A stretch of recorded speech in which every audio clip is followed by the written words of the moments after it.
নিরামিষ দিনে আমরা চিন্তা করতে থাকি কি বানাবো। তো বাড়িতে যদি বেগুন থাকে তাহলে এই গরমের দিনে দই দিয়ে বানিয়ে নাও একটা দই বেগুনের মজাদার রেসিপি। চলো দেখে নিই আমি এটা কিভাবে বানিয়েছি। আমি এখানে নিয়েছি দুটো বেগুন। তোমরা যে বেগুনটা পাবে সেটা দিয়েই বানিও। তো আমি এইরকম দুটো বেগুন নিয়েছি।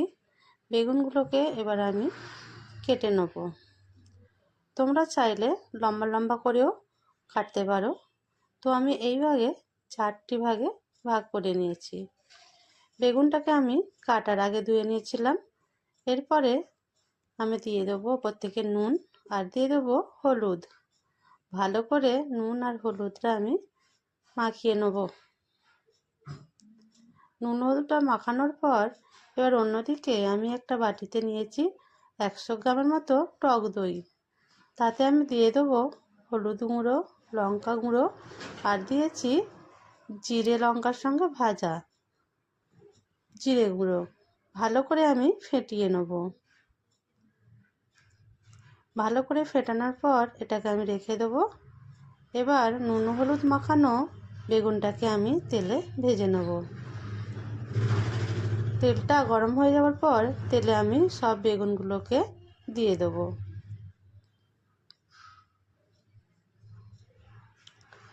তো দেখো বেগুনগুলো আমি সব একবারেই দিয়ে দিয়েছিলাম।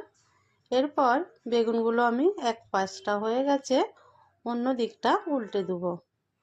দেখো বেগুনে তুমি যতই তেল দাও বেগুন দেখো সব তেলটা টেনে নিয়েছে। তো একটা হয়ে গেছে, দেখো আবারও এক পিঠটা আমি উল্টে দিলাম।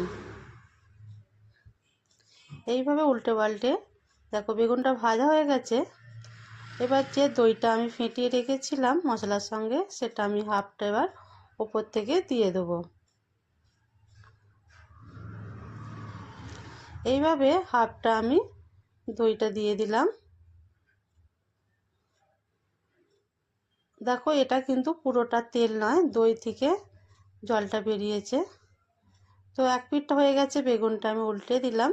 এবার হাফ যে দইটা ছিল সেই দইটাও আমি দিয়ে দিয়েছিলাম। এইভাবে উল্টে পাল্টে আমি পুরো মশলাটাকে কষিয়ে নেব।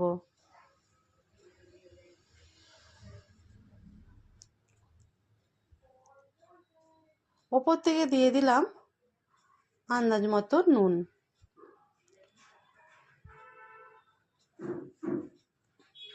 আবারও একবার উল্টে দিলাম। তো হয়েই এসছে, দেখো মশলাটা অনেকটা শুকনো হয়ে গেছে। তো উপর থেকে আমি এবার দিয়ে দেবো কুচি করে রাখা ধনেপাতা।